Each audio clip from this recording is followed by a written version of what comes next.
which are now changing the landscape of the railways and metro projects globally, and few technologies which are being adopted are as follows.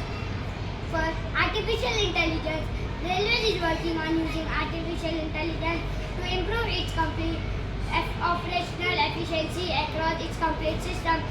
Biometric token system. Railways have launched the biometric token system that will streamline the process of boarding unreserved coaches where passengers are given a token roughly 3 hours before the train's departure. Contactless travel system is using QR code enabled tickets. The system is using QR code enabled tickets on hand-held devices, mobile phone at the station and on the train to make the comfort of passenger easier and safer. Driverless train operation. Driverless train, also known as autonomous train, are operated automatically without any